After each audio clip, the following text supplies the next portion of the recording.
मैं प्रातः स्मरणीय महाराणा प्रताप बोल रहा हूँ। वही प्रताप जिसके दादा महाराणा सांगा थे, जिन्होंने खानवा का युद्ध लड़ा था। मैं वही प्रताप हूँ जिसके पिता राणा उदय सिंह को बचाने के लिए माँ पन्ना ने अपने बेटे का बलिदान दे दिया था। मैं उसी माँ मीरा का भतीजा हूँ जिसकी तुलना द्वापर की राधा से की जाती है, जिसने कृष्ण भक्ति का ऐसा रस भरा जिसे चित्तौड़ धन्य हो गया। मैं वही महाराणा प्रताप हूँ जिसके चेतक और राम प्रसाद जैसे स्वामी भक्त का साथ मिला। मैं वही महाराणा प्रताप हूँ जिसने अपने राष्ट्र की रक्षा के लिए जंगल जंगल भटका, लेकिन कभी किसी की अधीनता स्वीकार नहीं की। मैं वही प्रताप हूँ जो युद्ध भूमि में अपने बदन पर 72 किलो का कवच और हाथ में 81 किलो का भाला लेकर चलता था। मेरी 2 तलवारों का वजन 208 किलो था। मेरी लंबाई 7 फीट और वजन 110 किलोग्राम था। मेरा जन्म 9 मई 1540 को कुंभलगढ़ में हुआ था। मेरी माँ का नाम जयवंता बाई और पिता का नाम राणा उदय सिंह था। मेरे 23 छोटे भाई और 2 बहनें थी। मेरा जन्म हुआ तब दिल्ली पर मुगलों का शासन हुआ करता था और मुगल शासक अकबर ने चित्तौड़ को चारों तरफ से घेर लिया था।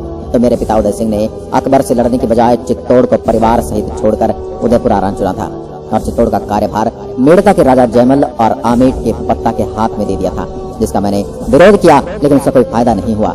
अकबर ने मेड़ता पर अपना आधिपत्य 1562 में ही जमा लिया और साथ ही अकबर चित्तौड़ पर भी आक्रमण करने आ पहुंचा।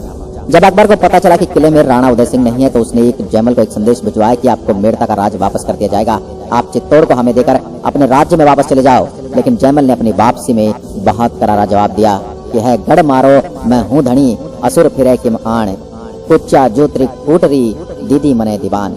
यानी कि ये गढ़ मेरा है और एक जिन के दीवान मेवाड़ के राजा किले की चाबी मुझे देकर गए हैं, इसलिए जब तक मैं जिंदा हूँ किले को कोई दुश्मन अंदर नहीं आ सकता। इसके बाद अकबर ने उनको थोड़ा और लालच दिया कि मेड़ता के साथ आपको नागौर भी देने के लिए तैयार हूँ, आप चित्तौड़ छोड़कर चले जाओ। पर इस पर जयमल ने जवाब दिया कि भूख न मिटे मेड़ तो और न मिटे नागौर, रजवट भूख अनोखड़ी मरिया मिटे चित्तौड़। यानी कि न मेरी भूख मेड़ता से मिटनी है और न ही नागौर से मिटे एक राजपूत की वीरता की भूख है, वो मेरे मरने के बाद ही मिटेगी। इसके बाद अकबर के पास कोई विकल्प नहीं बचा और लगातार अपनी तोपों से चित्तौड़ पर आक्रमण करने लगा। और वो दिन में चित्तौड़ की दीवार तोड़ता, लेकिन रात में जयमल उस दीवार को वापस चुनवा देते।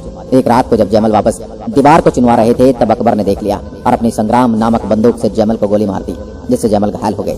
और उसके बाद अकबर चित्तौड़ पर आक्रमण कर देता है, जिसके बाद जयमल के पास केसरिया और जौहर करने के अलावा कुछ बचता नहीं है। तो किले में खान पान के लिए कुछ बचा नहीं था और बाहर अकबर डेरा डालकर बैठा था। उस समय फूल कुंवर के नेतृत्व में जौहर किया गया कि पत्ता चुंडावत की पत्नी थी और जयमल की बहन थी। इसके साथ ही पत्ता की मां ने भी जौहर किया। तो 23 फरवरी 1567 की रात की एक ज्वाला किले से उठती हुई 13,000 रानियों ने अपने छोटे छोटे बच्चों के साथ जौहर किया। इन आग की लपटों को देखकर अकबर के सिपहसालार समझ गए जौहर की आग है और राजपूत केसरिया करने के लिए तैयार है।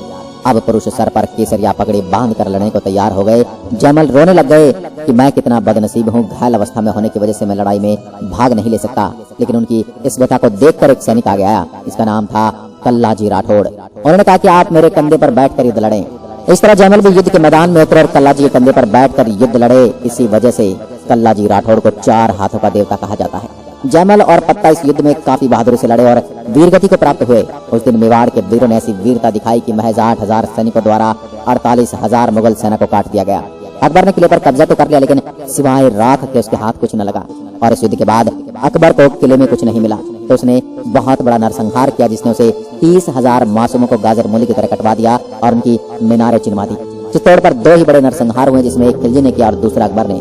इस युद्ध में जयमल और पत्ता मरने के बाद भी अमर हो गए और किसी दूसरे किले के लिए इस तरह मिटने की गाथा भी आप राजस्थान के सिवा कहीं सुन नहीं पाएंगे। जयमल और पत्ता की बहादुरी से अकबर अति प्रभावित हुआ और बाद में उसने जयमल और पत्ता की मूर्तियां अपने आगरा के किले में बनवाई, जिसके बाद में अंग्रेजों ने तोड़ दिया। चित्तौड़ से गिरवा की पहाड़ियों में जाने के बाद गोगुंदा की मेवाड़ की नई राजधानी बनाई गई। 1568 में मेरे पिता राणा उदय सिंह की मृत्यु हो गई, लेकिन उनके मरने से पहले उनकी प्रिय रानी धीर भाई मरने से पहले उनके बेटे जगमाल को राजा घोषित करवा देती हैं। मेवाड़ में एक प्रथा थी कि जब भी किसी राजा की मृत्यु होती थी तो उत्तराधिकारी उसका अंतिम संस्कार में भाग नहीं लेता था, क्योंकि गद्दी तो कभी खाली नहीं रहती। सभी मुझे पिता के अंतिम संस्कार में देखकर हैरान थे और मुझे अंतिम संस्कार में देखकर मेरे ननिहाल से मान सिंह सोनगिरा ने आवाज उठाई कि प्रताप को राजा किस हिसाब से नहीं बनाया गया। मेवाड़ पर लगातार आक्रमणों के चलते प्रताप के अतिरिक्त शक्तिशाली राजा कोई हो ही नहीं सकता। उस समय राजा के राज तिलक का अधिकार सलम्बुर के सामंत के पास था। तो मान सिंह ने सलुम्बर के तत्कालीन सामंत कृष्णदास जी चुंडावट से सहमति पूछते हैं, तो वो भी मेरे लिए सहमति देते हैं। सभी सामंत और प्रजा मिलकर मुझे राजा बनाती है। उस समय के स्वतंत्रता में लोकतंत्र की स्थापना थी और जब जगमाल को ये सूचना मिली तो वह वहां से नाराज होकर अकबर के पास चला गया और उसके बाद अकबर उसे जहाजपुर की एक जागीर दे देता है और उसके बाद उसको आधा सिरोही भी देता है। उसके बाद 28 फरवरी 1572 में विधिवत रूप से राज तिलक कुंभलगढ़ किले में किया गया। जैसे ही मेरे राजा बनने की सूचना अकबर के पास पहुंची तो उसने संधि के लिए दूत भेजे कि युद्ध करने की बजाय मुगलों से संधि कर लें। उसने सबसे पहले जलाल खान कोर्ची को भेजा। जब उससे बात नहीं बनी तो उसने एक हिंदू राजकुमार मानसिंह को भेजा जो आमेर का राजकुमार था और आमेर ने सबसे पहले अकबर की अधीनता स्वीकार कर ली थी। अब मानसिंह आता है तो उसकी भेंट मेरे बेटे अमर सिंह से होती है और इससे ही मानसिंह झल्ला जाता है कि राणा प्रताप मेरे से मिलने क्यों नहीं आए और इससे नाराज होकर वह युद्ध की चुनौती देकर चलने की बात करता है। तो युवराज अमर सिंह पीछे से आवाज देकर कहते हैं, अगर युद्ध करने आए होते तो फूफा अकबर को भी साथ लेकर आना। इस कथन को सुनने के बाद तो मान सिंह आग बबूला होकर वहां से चला गया और जाते ही अकबर से सेना की मांग करके मेवाड़ पर आक्रमण करने के लिए कहता है, लेकिन अकबर इसकी अनुमति नहीं देते। वह तब भी युद्ध के लिए तैयार नहीं था तो उसने एक और दूत भेजा जिसका नाम था भगवंत दास जो उस समय आमेर के राजा थे। जब आमेर के राजा मेरे से मिलने आए तो मुझे अकबर की अधीनता स्वीकार करने के लिए मनाने लगे तो मैंने उनको जवाब दिया कि एक समय था जब राजस्थान के सभी राजा मेरे दादा राणा सांगा के साथ मिलकर अपने ध्वज को चूमे मुगलों से लड़ाई करी थी, तो इस बार आप मुगलों के खिलाफ लड़ाई शुरू करो। मैं एक हिंदू राजा के ध्वज के नीचे लड़ाई करना स्वीकार करूंगा लेकिन मुगलों की अधीनता कभी स्वीकार नहीं करूंगा। इसके लिए भगवान दास जी नहीं माने और वह वापस लौट गए। उसके बाद अकबर ने अपने वित्त मंत्री टोडरमल जी को भेजा। टोडरमल जी ने आकर समझाया कि अकबर का कितना खजाना है, मेवाड़ उसके सामने टिक नहीं पाएगा, लेकिन टोडरमल जी को भी खाली हाथ ही लौटना पड़ा। इस तरह अकबर ने 4 दूत भेजे लेकिन किसी को भी कुछ हाथ नहीं लगा, सभी को बैरंग लौटना पड़ा। जब बातचीत के सारे रास्ते बंद हो गए तो फिर बात युद्ध की तरफ बढ़ गई और इतिहास का सबसे प्रसिद्ध युद्ध हल्दी घाटी में हुआ जो राजसमंद जिले में है। इस पर मिट्टी का रंग हल्दी जैसा पीला है, इस वजह से इसे हल्दी घाटी कहते हैं। 18 जून 1576 को युद्ध हुआ। इसमें अकबर की तरफ से मान सिंह और असफ खान उनके प्रमुख सेनापति थे और पहली बार मान सिंह को मुख्य सेनापति बनाकर भेजा गया। अकबर ने ही हो सकता है कि बदले की आग में मान सिंह युद्ध जीत कर आ जाए और उनके साथ युद्ध का आंखों देखा हाल देखने के लिए उनके प्रमुख इतिहासकार बदायूनी भी साथ आया था। बदायूनी बहुत ही कट्टर था। उसने कहा था कि युद्ध में जो हिंदुओं का खून बहेगा उसको मैं अपनी दाढ़ी के लगाकर अपनी दाढ़ी धोऊंगा और मेरी तरफ से इस युद्ध में अफगान से हाकिम खान सूरी और ग्वालियर से राम शाह तोमर लड़ रहे थे। इतना ही नहीं, भील जनजाति के सरदार पुंजा भी अपनी भील सैनिकों को लेकर इस युद्ध में आए थे। मेरी ओर से भी लगभग 3000 सैनिक लड़ रहे थे और अकबर की ओर से लगभग 5000 सैनिक। शुरुआती युद्ध में मेवाड़ की सेना ने अकबर की सेना को खदेड़ दिया और मुगल सैनिक भागने लगे। भागते हुए सैनिकों का मेवाड़ के सैनिकों ने पीछा किया तो बदायूं ने कहा कि मेरी समझ में नहीं आ रहा है कि तीर किस पे चलाऊं। तो असफ खान ने कहा कि किसी पर भी तीर चलाओ, अगर मानसिंह के सैनिक को तीर लगता है तो वो भी हिंदू है और राणा प्रताप के सैनिक को तीर लगता है तो वो भी हिंदू है। चाहे तीर किसी को भी लगे, मरेगा तो काफिर ही। भागते हुए सैनिकों में से एक बेहतर खान नाम का सैनिक निकल कर आया। उसने अफवाह फैलाई कि भागो मत, बादशाह अकबर सेना लेके आ रहे हैं। ये सुनकर मुगल सैनिक वापस युद्ध भूमि में उतरे। इस युद्ध में इतना खून बहा कि हल्दी घाटी की पीली मिट्टी लाल रक्त से लाल हो गई और पास एक तालाब था जो रक्त से भर गया, जिसे आज भी रक्त तलाई के नाम से जाना जाता है। इस युद्ध में मेरे जीजा को बहलोल खान ने धोखे से मार दिया और कहा कि प्रताप अब तेरी बहन को किसके साथ सुलाएगा, उसको मेरे साथ भेज दे। यह सुनकर मुझे बड़ा क्रोध आया और बहलोल खान को घोड़े सहित 2 भागों में चीर दिया। मान सिंह अपने मर्दाना हाथी के ऊपर बैठा हुआ था। जैसे ही मैं उसकी तरफ बढ़ा तो चेतक ने अपने दोनों पैर हाथी के मस्तक पर टिका दिए और जैसे ही मैंने भाला फेंका तो मान सिंह अंदर छिप गया। लेकिन जब चेतक अपने पैर नीचे उतार रहा था तब मर्दाना हाथी के सूंड से बंधी तलवारों ने उसके पैर काट दिए। जैसे ही चेतक चल नहीं पा रहा था तो उसकी वजह से मुझे युद्ध भूमि से निकलना पड़ा। और मेवाड़ की प्रथा थी कि जब भी कोई राणा युद्ध भूमि से जाएगा तो उसकी जगह राणा के चिन्ह पहनकर झाला लगते थे। राणा सांगा के समय झाला अच्छे लड़ाके थे, उसी तरह इस बार झाला भीड़दा, जिसको झाला मान सिंह के नाम से भी जाना जाता है, उन्होंने लड़ाई लड़ी। इधर मेरे पीछे मुगल सैनिक दौड़े लेकिन घायल अवस्था में भी चेतक को पकड़ नहीं सके और चेतक ने इस अवस्था में भी 33 फीट का नाला कूद कर मेरी जान बचाई। आगे मुगल सैनिक आ नहीं सके और नाला कूदने के बाद चेतक जमीन पर गिर पड़ा और वहीं उसने प्राण दे दिए। चेतक की स्वामी भक्ति ने मुझे पूरी तरह से तोड़ कर रख दिया। इस युद्ध में मेरे एक हाथी राम प्रसाद के मुगल सैनिक पकड़ कर ले गए और वह मुगलों का एक दाना भी नहीं खाया और 9 दिन भूखा प्यासा रहा, जिसके बाद उसने प्राण त्याग दिए।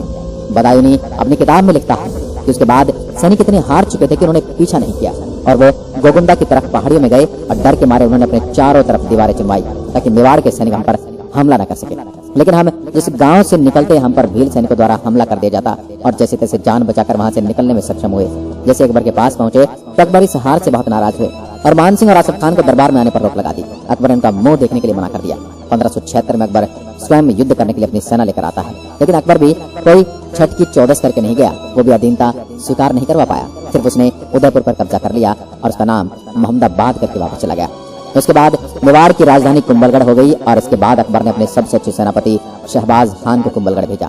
यहाँ पर उसने लगातार 3 बार आक्रमण किए और वह हर बार कुंभलगढ़ पर कब्जा करने में सफल हो जाता है। उसके बाद मुझे यहाँ से निकलना पड़ता है क्योंकि मेवाड़ लगातार युद्ध की मार झेल रहा था, जिससे आर्थिक स्थिति काफी बिगड़ चुकी थी और मैं यहाँ से निकलकर आर्थिक मदद के लिए ईडर की तरफ जा रहा था। और वहाँ एक गाँव पड़ता है चूलिया। यहीं पर मेरी भेंट एक सेठ से जिसका नाम था भामाशाह, और उसने उस समय अपनी सारी संपत्ति मेरे को दे दी थी। उस समय उन्होंने इतनी संपत्ति दी थी कि 15,000 की फौज 12 साल तक आसानी से अपना भरण पोषण कर सकती थी। उन्होंने 25 लाख रुपए नकद और 20 लाख सोने की अशर्फियां ला कर दी थी। भामाशाह के साथ उनके भाई ताराचंद ने भी अपनी सारी संपत्ति सौंप दी थी। जब शहबाज खान भी अधीनता स्वीकार कराने में सफल नहीं हो पाया तो उसके बाद 1580 में अकबर ने अब्दुल रहीम खान खाना को भेजा, जिनके दोहे भी अपन पढ़ते ही हैं। रहीम जी ने एक भी आक्रमण नहीं किया और अपना कैंप लगाकर यहीं शिकार खेलते और ऐसे ही अपना समय व्यतीत कर रहे थे। इतने में एक दिन अमर सिंह रहीम जी के कैंपस में जा पहुंचे और रहीम को आवाज दी। रहीम जी नहीं थे, सिर्फ महिलाएं वहाँ थी। रहीम जी शिकार खेल गए थे तो अमर सिंह ने सारी महिलाओं को बंदी बना लिया। जब ये बात मुझे पता चली तो मैंने अमर सिंह को फटकार लगाई और रहीम जी को माफीनामा भेजकर महिलाओं को आदर सहित वापस भेजा। इससे रहीम जी बड़े प्रभावित हुए क्योंकि उस समय दुश्मन की महिलाओं को आदर सहित वापस भेजना असंभव था, क्योंकि यही महिलाएं मुगलों के हाथ लग जाती तो उनका क्या होता, उन्हें दासी बना लिया जाता, उनको हरम में रखा जाता। उसके बाद रहीम वापस निकल गए। उसके बाद अकबर को अपने चाचा सुल्तान खान को भेजना पड़ा। उन्होंने यहाँ आकर 4 चौकियां बनवाई जिनमें देसुरी, देबारी, देवल और दिवेर थी। इन चौकियों से उन्होंने उदयपुर को चारों तरफ से घेर लिया। इनमें सबसे प्रमुख चौकी देवेर थी। यहाँ मुगलों की सुरक्षा सबसे कड़ी थी और वह इंतजार कर रहे थे कब हम अनाज पानी के लिए बाहर निकलें और वो हमको दबोच लें। लेकिन हमने 1582 कुछ ही सैनिकों के साथ लेकर उनकी सबसे प्रमुख चौकी दिवेर पर अचानक से हमला कर दिया और सुल्तान खान समेत पूरी चौकी को उखाड़ कर रख दिया। यह युद्ध अमर सिंह की वजह से भी याद किया जाएगा। उसने ऐसा भाला मारा कि उसने सुल्तान खान और घोड़े को पार करके जमीन में धंस गया। इस युद्ध में अमर सिंह काफी बहादुरी से लड़ा। जेम्स टॉड ने इस युद्ध को मेवाड़ का मैराथन कहा। इस युद्ध में हमारी विजय हुई और मुगल सेना नायक समेत पूरी मुगल सेना का खात्मा कर दिया गया। इसके बाद अकबर ने फिर 1585 में मान सिंह के चाचा जगन्नाथ कछवाहा को युद्ध के लिए भेजा। ये अकबर की तरफ से अंतिम आक्रमण था। इसके बाद अकबर ने कोई आक्रमण नहीं किए, लेकिन इससे मेरे को गुस्सा आया और मैंने आमेर पर आक्रमण कर दिया। उनका एक व्यापारिक केंद्र हुआ करता था मालपुरा, जिस पर मेवाड़ का कब्जा हो गया और वहीं एक झालरा तालाब का निर्माण किया गया और एक नीलकंठ महादेव के मंदिर का भी निर्माण करवाया गया। जब आक्रमण होने बंद हो गए उसके बाद मेवाड़ की नई राजधानी चावड़ बनाई गई और वहाँ पर चामुंडा माता के मंदिर का निर्माण करवाया और यहाँ पर महल और बावड़ियों का भी निर्माण करवाया गया। और चावड़ से ही मेवाड़ की चित्रकला की शुरुआत हुई और सबसे मशहूर चित्रकार था, उसका नाम था नसीरुद्दीन। उसके बाद अकबर ने मेवाड़ की जिस जगह पर अपना कब्जा किया था वो वापस ले गए। सिर्फ 2 किले वापस नहीं ले पाए, जिसमें एक था चित्तौड़गढ़ और दूसरा था मांडलगढ़। इन 2 किलों को छोड़कर संपूर्ण मेवाड़ को वापस जीत लिया गया और 19 जनवरी 1597 को ही मैंने चावड़ के अंदर अंतिम सांस ली। और यह समाचार सुनकर कहते हैं अकबर के आंखों में भी आंसू आ गए। दोस्तों, ये थी प्रातः स्मरणीय महाराणा प्रताप की जीवन गाथा। हम तो उनके बारे में क्या ही कुछ बोलें, वो अपने आप में एक महान योद्धा हैं। अपने समाज में कई भ्रांतियां चली आ रही हैं और अपने इतिहास ने महाराणा प्रताप को सिर्फ एक योद्धा बनाकर रख दिया है, जबकि योद्धा होने के साथ साथ नैतिक गुणों को भी धनी थे। महाराणा प्रताप के साथ भील राणा पुंजा लड़े थे और उनके साथ ही बैठते उठते थे। मेवाड़ की रक्षा सिर्फ राजपूतों ने नहीं, उसमें हर समाज का योगदान रहा, हर समाज ने हिस्सा लिया। भील जनजाति के साथ राणा का व्यवहार दर्शाता है कि महाराणा प्रताप छुआछूत जैसी कुप्रथा को नहीं मानते थे। राणा प्रताप ने आमेर के राजा को उनके झंडे के नीचे लड़ने के लिए बोला, यह उनकी देशभक्ति और संगठित करने की खूबी को दर्शाता है। रहीम की स्त्री को उन्होंने माफीनामे के साथ वापस लौटा दिया। यह उनकी महिलाओं के प्रति आदर भाव को दर्शाता है। उनके साथ हल्दी घाटी में हाकिम खान सूरी लड़े। उनके दरबार में चित्रकार थे नसीरुद्दीन, जो दर्शाता कि महाराणा प्रताप सेकुलर राजा नहीं थे, वे सबका सम्मान करते थे। लेकिन हमारे इतिहास ने ये सब हमारे सामने लाया। हमारे इतिहास में तो ये भी बताया गया कि प्रताप हल्दी घाटी का युद्ध हार गए। अगर मान सिंह युद्ध जीत जाता तो अकबर उसे अपने दरबार में से क्यों निकालता, ये एक सोचने का विषय है। लेकिन यह एक बहुत बड़ी विडंबना है कि इतिहास को हमारे सामने तरोड़ मरोड़ कर प्रस्तुत किया गया और हमारे ही इतिहास को हमारे विरुद्ध एक षड्यंत्र की तरह प्रस्तुत किया गया। दोस्तों, आपको महाराणा प्रताप के सम्मान में क्या विचार, हमें कमेंट में लिखकर जरूर बताएं और अपने 2 शब्द उनके सम्मान में अवश्य लिखें। धन्यवाद। जय हिंद, जय प्रताप, जय मेवाड़।